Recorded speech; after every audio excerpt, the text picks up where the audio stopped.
Good afternoon. My name is Melissa Taboda. I am the local education reporter for the Austin American-Statesman, and I am joined with Julie Chank to talk to you today about Texas school finance and what is happening at the legislature. So the last time we talked in January, the session had just kicked off, and Julie, you were kind of telling us what kind of expectations you had and some of the bills that might be filed.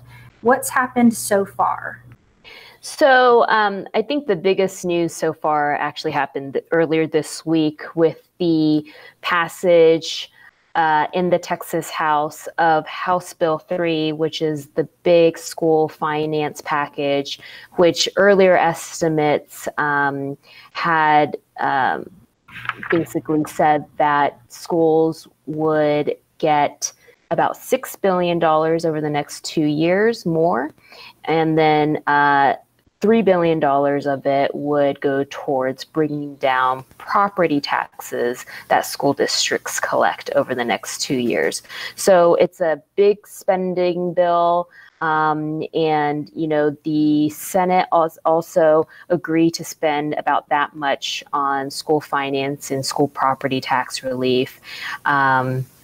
And so within this bill, you're going to see quite a few things. You're going to see a revision in a lot of the outdated school finance formulas that have really, you know, unequally funded school districts and also insufficiently funded school districts. You'll find more money directed to low-income students. You'll find money for pre-kindergarten, dyslexic students, and other changes. This week, right before the Texas House passed the big bill, they added in the very last minute a pay raise for most school employees over the next 2 years. And that figure amounts to about $1,850 in an annual raise. A permanent annual raise.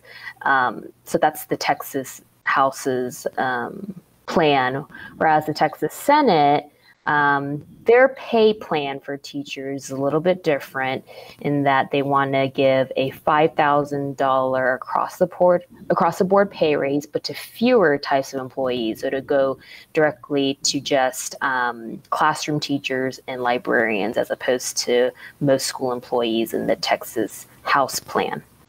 So those are the big things with the bill. But yeah, I mean, I think that our Central Texas school districts would benefit, and you can totally weigh in on that, Melissa.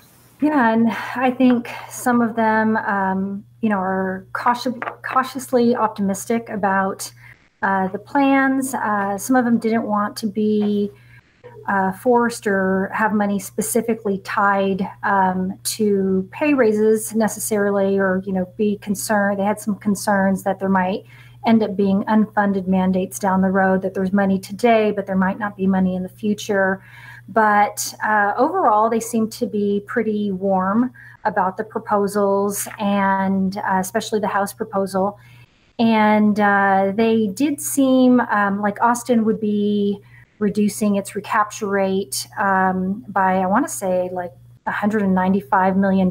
And so it overall would give them an additional $125 million just for their operations. And that's a big chunk of money for a school district. And so they're talking about they would have the money to close their budget shortfall, which is like $65 million.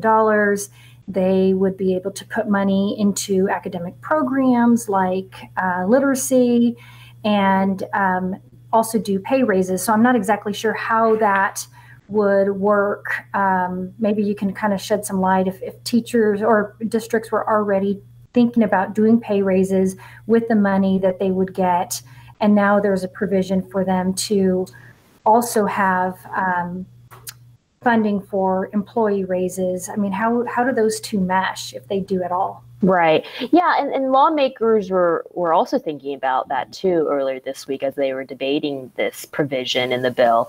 And lawmakers really want school districts to give raises on top of what lawmakers want to give to school employees. So on top of the $1,850 average in the House plan. So, it'd be interesting to see if school districts follow through with that. There's one thing that you had mentioned about recapture. Maybe explain that a little bit more. I think it's one of those systems in the school finance formulas that is a little bit outdated, so or needs changing or revision. So you mentioned about how the Austin School District would actually save some money on its recapture payments, quite a bit of money.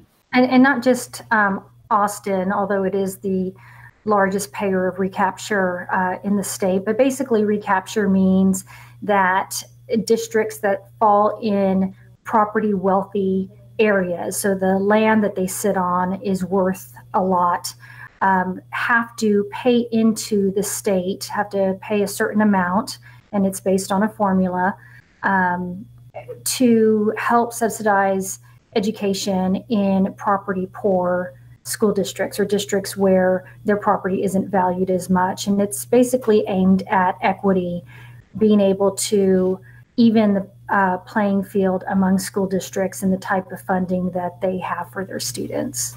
Right. Yeah, exactly. So where do you think the session's going to end? I mean, how do you think everything's going to wrap up? Well, we still have a bit of a ways to go. The Senate still has to vet House Bill 3. So the changes that the House has made and proposed. And so the Senate will do that. And it seems like the Senate, I mean, there's obviously the discrepancy in how they want to do the pay raises. But the Senate, for the most part, has indicated that they would, agree to a good amount of the bill. There are a few differences here and there. So once that happens, obviously both chambers would then have to conference on the bill based on changes the Senate made and obviously what the House had intended. And then from there, it should then hopefully with no problem head to the governor's desk. The governor did make school finance an emergency item for the Texas legislature. So it means that's a big priority.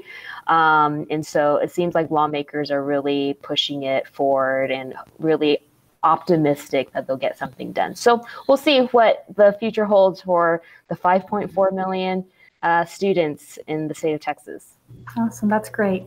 Well, everybody, you can just watch our continuing coverage about education and legislative issues involving school finance on statesman.com. And you can also check out our Facebook page, Statesman Education. Thanks so much.